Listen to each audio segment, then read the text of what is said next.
Friends எல்லாருக்கும் வணக்கம். எல்லாரும் எப்படி இருக்கீங்க? நல்லா இருக்கீங்களா? Welcome to Sakthi Saravana YouTube channel. இன்றைக்கி வீடியோவில் ஆன்மீக தகவலில் ராத்திரியில் மற்றவங்களுக்கு கொடுக்கக்கூடாத பொருட்கள் என்னென்ன, ஏன் கொடுக்கக்கூடாது, அப்படி கொடுத்தா நமக்கு என்ன நஷ்டம் வரும், ஆன்மீக ரீதியாகவும் சரி அறிவியல் ரீதியாகவும் சரி அதற்கான பலன்கள் என்னென்ன அப்படின்றத தெளிவாக தெரிஞ்சுக்கலாம் வாங்க.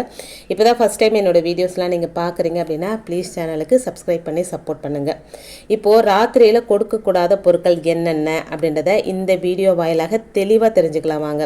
பொதுவாகவே அந்த காலத்தில் நம்மளுடைய முன்னோர்கள் சில விஷயங்களை நம்ம சொல்லிட்டு போயிருக்காங்க. அதில் ஒன்று தாங்க ராத்திரியில் கொடுக்கக்கூடாத பொருட்கள். அதாவது பொழுது சாயும் வேளையில் அல்லது இரவு பொழுதில் வீட்டில் இருக்கிற சில பொருட்களை மட்டும் நம்ம பக்கத்து வீட்டுக்காரங்களுக்கோ இல்லை மற்றவங்களுக்கோ கொடுக்கக்கூடாது அப்படின்னு சொல்லியிருக்கிறாங்க.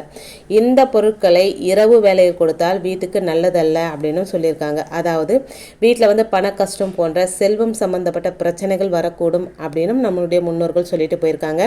நம்முடைய முன்னோர்கள் சொன்ன ஒவ்வொரு விஷயமும் சரி, அது ஆன்மீகமாக இருந்தாலும் சரி அறிவியலாக இருந்தாலும் சரி நல்லா தெளிவாக கரெக்டாக தாங்க சொல்லிட்டு போயிட்டுருக்காங்க. அதனால தாங்க நீங்களும் தெரிந்து கொள்ளும் வகையில் இரவில் கொடுக்கக்கூடாத பொருட்கள் பற்றி பின்வருமாறு தெளிவாக தெரிஞ்சுக்கலாம் வாங்க. ராத்திரியில் இந்த பொருட்களை மட்டும் பிறருக்கு கொடுக்கவே கொடுக்காதீங்க. அதில் முதல்ல என்ன அப்படின்னா எண்ணெய் வகையான பொருட்கள்.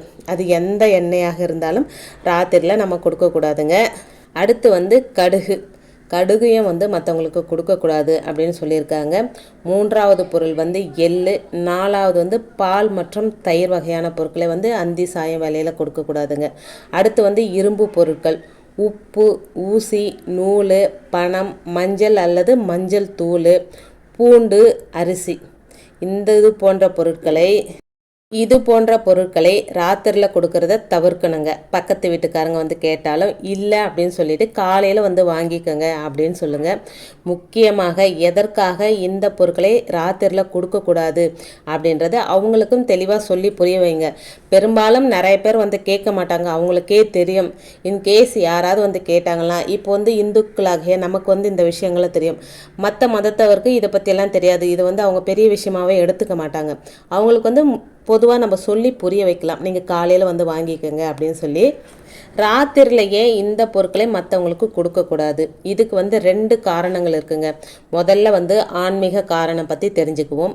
மேலும் கூறியுள்ள அனைத்து பொருட்களும், மேலே சொன்ன அனைத்து பொருட்களும் ஒவ்வொரு கிரகத்துடன் தொடர்புடையதுங்க. அப்படி இருக்கும் பட்சத்தில் இந்த பொருட்கள் ஒரு வீட்டிலிருந்து மற்றொரு வீட்டிற்கு செல்லும் போது பொருட்களை கொடுப்பவர்கள் வீட்டில் கிரகத்தின் நிலையால் என்ன மாதிரியான சூழ்நிலை நிலவுகிறதோ அந்த சூழ்நிலை பொருள் வாங்குபவர்களின் வீட்டுக்கும் வந்துடுங்க அப்படின்றது ஒரு நம்பிக்கை.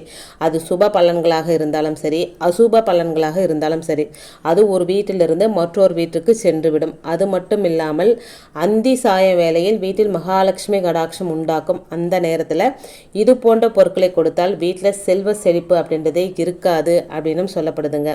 ஆன்மீகத்தை தவிர்த்து மற்றொரு காரணமும் இருக்குங்க. அதை பற்றி இங்கே பார்க்கலாங்க. அந்த காலத்துல எல்லாம் கரண்ட் அப்படின்றதே இருக்காதுங்க. சின்ன விளக்கு மட்டும்தான் ஏற்றி வச்சுருப்பாங்க.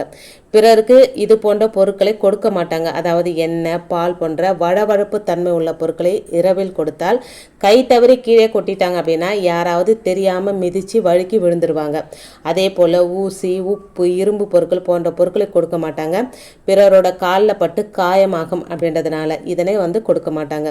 முக்கியமாக பணம் கொடுத்தால் இருட்டில் தெரியாமல் கீழே எங்கேயாவது விழுந்துடும். அப்படி விழுந்தா கூட தேட முடியாது அப்படின்றதுக்காக கொடுக்க மாட்டாங்க. அதனால தாங்க அந்த காலத்தில் இருக்கிறவங்க அனைவரும் இந்த பொருட்களை ராத்திரி நேரத்தில் மற்றவங்க கேட்டால் கூட கொடுக்காம இருந்திருக்கிறாங்க. இது அறிவியல் ரீதியாகவும் சரி ஆன்மீக ரீதியாகவும் சரி நம்ம முன்னோர்கள் சொல்லிட்டு போன சில விஷயங்களை நாம் பின்பற்றிட்டே வரணும். பின்பற்றிட்டு வந்தாலே லக்ஷ்மி கடாட்சம் உண்டாகுங்க.